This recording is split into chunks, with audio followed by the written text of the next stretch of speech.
Today I'm going to go into how I go about kitting a needlepoint project. And I'm going to go into starting with recommended fibers, tweaking them a little bit, throwing in a few zingers, substituting other colors from your stash, and also playing with different types of fibers.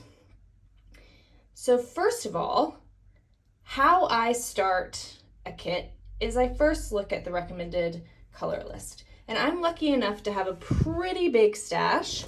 I have like all of these bags of random yarns that are left over from various projects. And that's a really great starting point for me. But if you're new to needlepoint and haven't amassed the threads that you surely will in the future, a good place to start is with the recommended color list. If your project didn't come with a recommended color list, go to your local needlepoint shop. They'll be able to help you find the right colors, to kit your canvas, to recommend great fibers, especially for beginners. So it's an awesome place to start. So I am working on a digital canvas chart project, a stripes clutch design that I made. And I designed it as a stash project. So there's not a ton of colors in these projects. And also there's small amounts of certain colors, so you can easily swap stuff in one for the other. And so I'm gonna do that today. How I start kitting a project is I look at the general color palette and I pull everything from all the bags that I have. I just start throwing it down. I just start putting everything in one place. I generally try to sort like fibers with like. So I have a bunch of wool over here. I have silks down here. I have all of the cotton in the middle. And what I do now is I look at what I have and most importantly, what I don't have.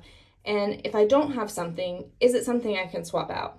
And what I'm gonna look at first is the major and the minor colors. If you don't have, a thread list, you can look at your chart or your canvas, whatever it is. And I can see pretty quickly that white is the major color on this canvas. So white is kind of a non-negotiable. I need to have white. Luckily, I have it in all the different fibers, so that's good. The next biggest or most important pieces, it looks like there's some blue, there's some purple, there's some red, there's a little bit of yellow.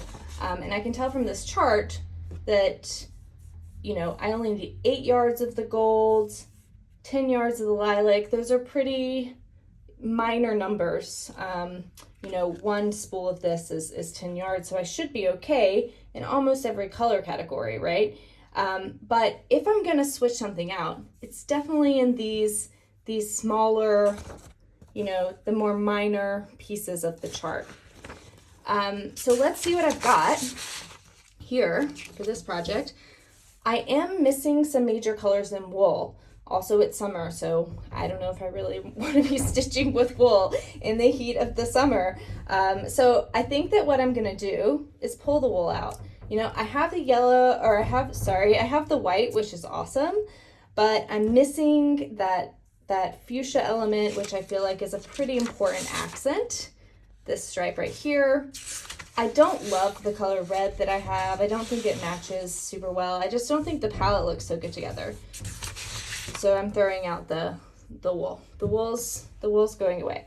So now I'm down to kind of the silk and the cotton. And I have a ton of cotton, and I'm sure, if you do any needlework, you do as well, because it's cheap, it's readily available. It's like candy in every craft store. I can't get out without buying some new cotton embroidery thread.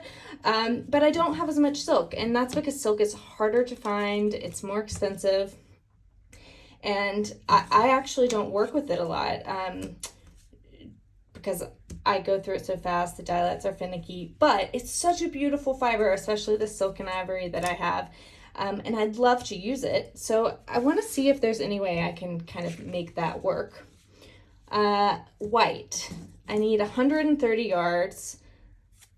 I think that these are I don't know. It's hard to see. This is not 130 yards, though. I know that for sure. The periwinkle, could maybe swap in some blue for that. I have less red than I need. I need 14. So the silk is going to be a tough one. I'm not going to have all the yarn I need. So unless I am willing to, you know, swap in some cotton colors for the fibers or cut the design down, I just simply don't have enough yarn. And I'm kind of worried, like, if I have to go back and get more, I'm not going to be able to find the right dye lots. And if you don't know this, dye lots are basically every vat of yarn that's put in a vat of dye, or every chunk of yarn that's put in a vat of dye.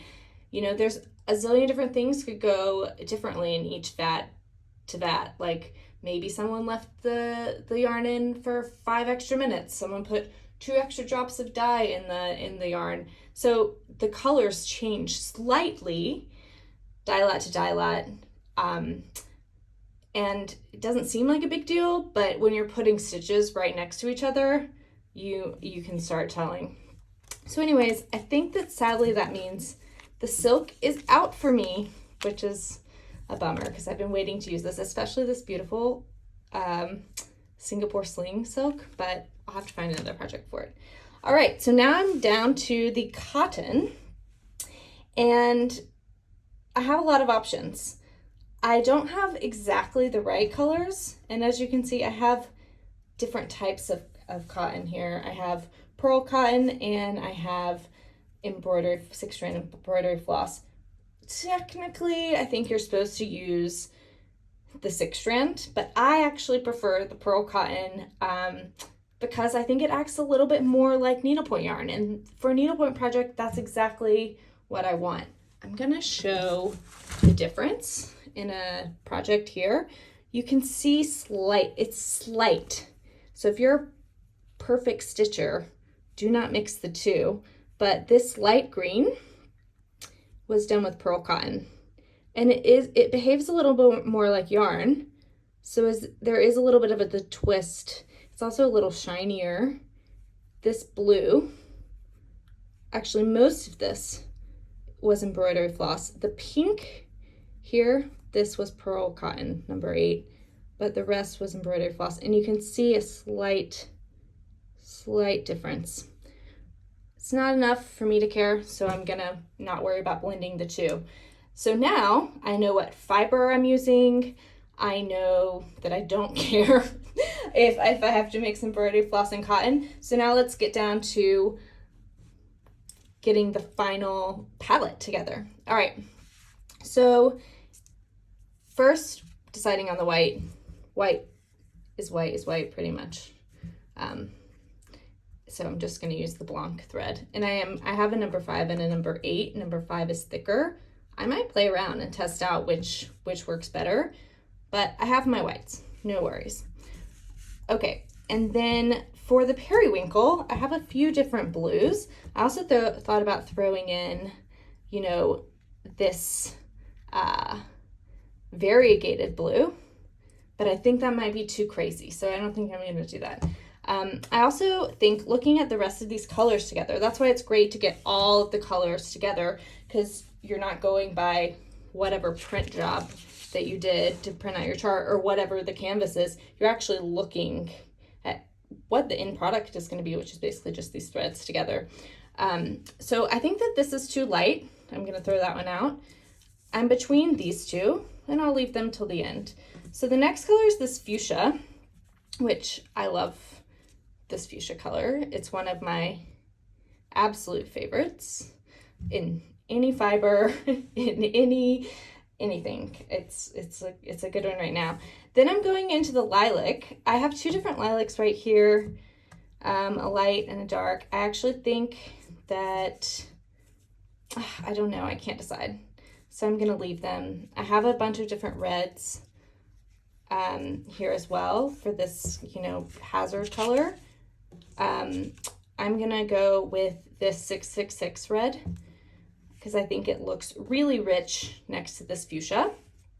So throw the other reds back in the box. Now I'm down to the golds. So which of the golds look best? I mean, it's so minor, you really can't see it on the screen very well, but I like this more subtle gold. I think there's something a little more nuanced about it. Plus, I know that it's going to be a little more matte with the center stripe, and where, oops, that's not the right pattern, with the center stripe and where I'm eventually going to have my monogram. So I'm actually going to use that 6 strand and get rid of these other 2. It's actually the recommended color. I should say, you could go by the exact recommended colors as well. That's really helpful when you're ordering offline or you're in a store and you're like overwhelmed by all the different options. But again, I'm going through my stash.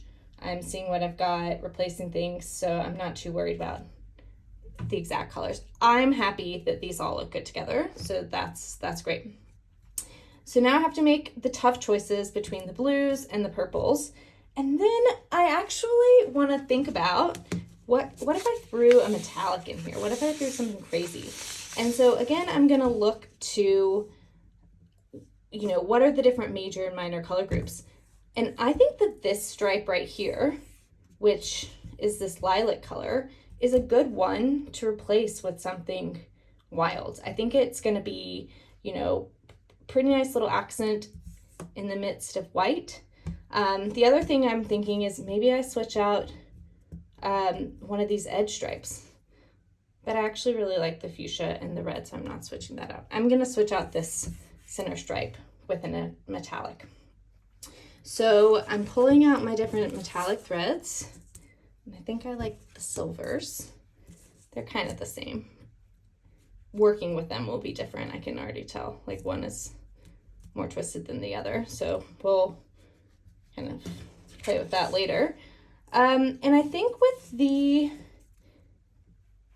silver thrown in, with these purples taken out, I definitely like the richer blue. So there we go. There is the final color palette.